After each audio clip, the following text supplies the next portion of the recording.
Hi, this is Patricia from Luminary Press. I want to talk a little bit today about ISBNs or International Standard Book Numbers.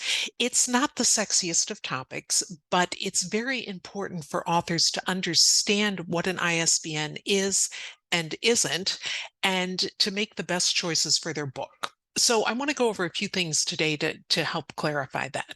So the first thing I want to do is talk about what an ISBN is. It's also referred to as an International Standard Book Number, and it's simply an identifying number, but it is a number that is recognized by booksellers worldwide. So it's unique. It's assigned only to your book, and it allows retailers to find and identify your title, your author name, the type of book you've published, and it allows them to buy the book. Now, we'll talk a minute about what an ISBN is not. It is not copyright. It has nothing to do with copyright.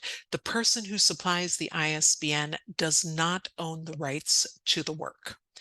It is also not a Library of Congress cataloging number. That's a separate thing that's produced by the Library of Congress and is a mechanism by which librarians can better find your work. So it's important, but it's not part of the ISBN.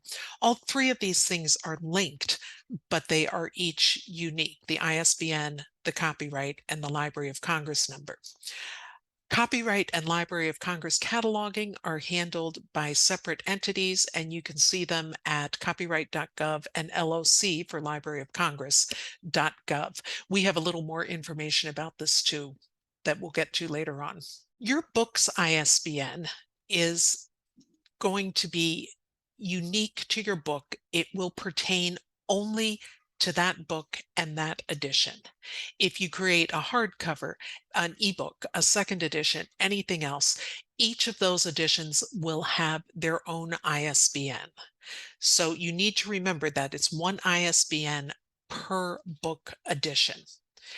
You cannot reuse an ISBN, and if you republish your book for any reason, you're going to need to get a new ISBN number. The big thing to remember about ISBNs, whoever holds the ISBN is considered the publisher of the book.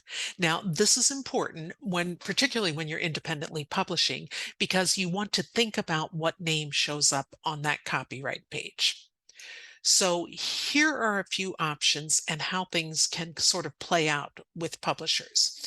If you're publishing traditionally, if you've sold your manuscript to a traditional publisher, they are going to supply the ISBN and be listed as the publisher on the copyright page. There's no question about that. They register the book, they own that edition. If you publish independently, you can sometimes get a free ISBN.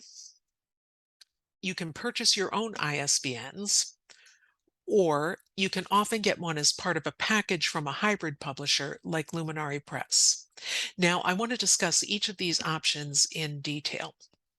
So first of all, let's talk about the free ISBN. Oftentimes, KDP or Ingram will supply a free ISBN. And while this seems like a very attractive option to first-time authors, it is generally not a good idea because it can restrict your publication. For instance, if you had a free ISBN from KDP, they may not let you publish the book through Ingram also, which is something you really want to do.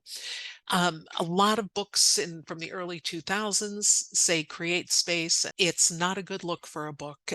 And I'm just going to say right now that we really do not recommend this option. You can purchase your own ISBN. You can purchase them in groups of 1, 10, 50, 100, 1,000. If you do this, you're going to set up your own publishing company, and you can call it whatever you like.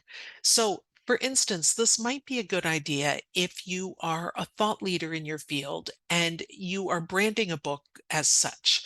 For instance, if you run M&M Industries, you might want to publish your book under M&M Press to continue your business branding. Likewise, if you're a prolific writer of series and you want to brand it, that might work well too. So it might not be a bad option if you're purchasing your own ISBNs for those reasons.